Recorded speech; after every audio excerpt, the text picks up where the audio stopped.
अस्सलाम वालेकुम, मैं हूं शकील अहमद और आप देख रहे हैं न्यूज़ MX। जिस तरह से ईरान के साइंसदानों को और कुछ जो है ज़िम्मेदारों को मारने के बाद पहले दिन जब हमला किया गया था ईरान पर, तो पूरी इंटरनेशनल मीडिया ने एक ये बताया कि किस तरह से बड़े बड़े साइंसदान और बड़े बड़े फ़ौज के जो अहलकार हैं, बड़े बड़े अधिकारी हैं, उनको जो है शहीद कर दिया गया।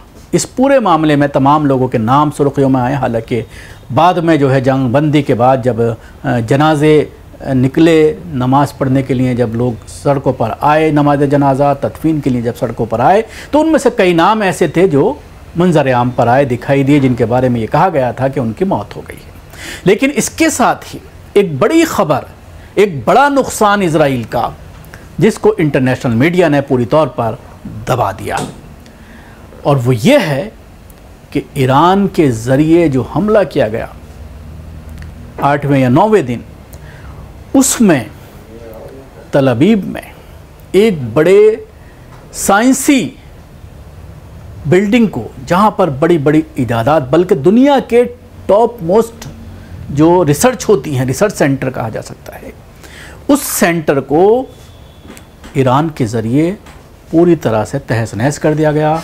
उसकी बिल्डिंग को पूरी तरह से नेस्त नाबूद कर दिया गया। वो अलग बात है कि इजराइल अपने नुकसान को कम करके बता रहा है कि बहुत सारी जो वहाँ पर रिसर्च चल रही थी, उनके बहुत सारे डॉक्यूमेंट्स या रिसर्च की चीज़ें जो हैं, वो हमने इस हमले के बाद भी उनको बचा लिया है।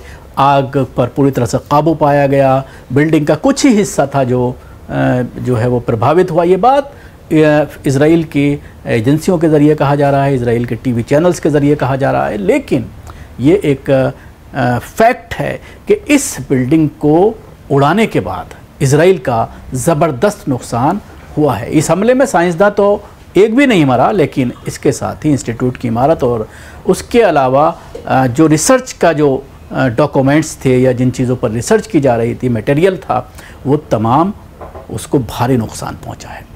इज़राइल के इस साइंसी इदारे को इज़राइल क्राउन जेवल ऑफ साइंस भी कहा जाता है।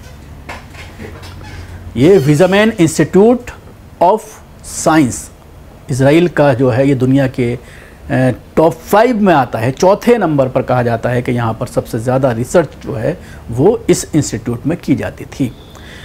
इतवार के दिन सुबह में तल अवीव के जो जुनूबी किनारे पर वाक़ है रहूट, यहाँ पर इंस्टीट्यूट की कैंपस पर ये जो है मिज़ाइल गिराया गया, जिससे उसकी कई इमारतों को नुकसान पहुँचा। और जो चश्मदीद हैं या जो लोग जो है वहाँ पर पहुँचे थे रेस्क्यू के लिए, वो इस बात को मानकर चल रहे हैं कि तकरीबन पूरी बिल्डिंग जो है वो ख़त्म हो गई। इसके साथ ही किसी की जानी नुकसान तो नहीं हुआ, लेकिन नुकसान बहुत बड़ा हुआ है। जो बिल्डिंग गिर गई है उसका जो उसके अंदर जो पूरा रिसर्च मटेरियल था, बहुत सारे जो है मलबे के अंदर वो सारा रिसर्च मटेरियल जो है वो जल करके ख़त्म हो गया। एक अधिकारी ने ये कहा है कि जब हम आग को बुझा रहे थे तो हमने तजर्बागाहों और इमारतों से ज़्यादा नमूने बचाने की कोशिश की है। ये इज़राइल का इस पूरे मामले को लेकर एक बयान सामने आया।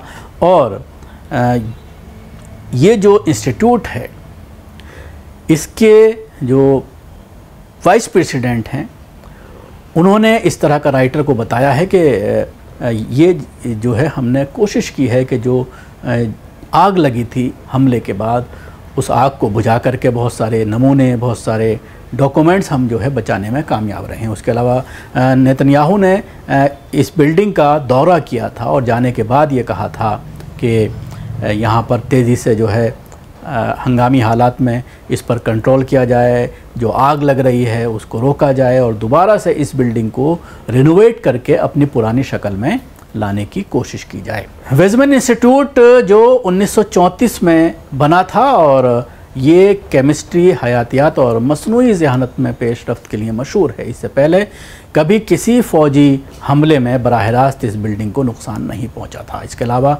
न्यूयॉर्क टाइम्स के मुताबिक जायज़ा लेने के लिए जब वहां पर उनकी टीम पहुंची तो उन्होंने देखा कि ये लेबोरेटरी की पूरी इमारत जो है वो ज़मींदोज़ हो गई है। तो इस इंस्टीट्यूट के तबाह होने के बाद जिसको पूरी दुनिया ने, ख़ासतौर से वेस्टर्न मीडिया ने और हमारी भारतीय मीडिया ने भी इस इंस्टीट्यूट को, जो दुनिया का चौथे नंबर का कहा जाता है जहाँ पर रिसर्च होती है, और ये बताया जा रहा है कि यहीं पर रिसर्च के बाद जो है बहुत सारी चीज़ें जो है, ख़ासतौर से हथियार, एक से एक हथियार बनाए जाते हैं, मिसाइल्स बनाए जाते हैं।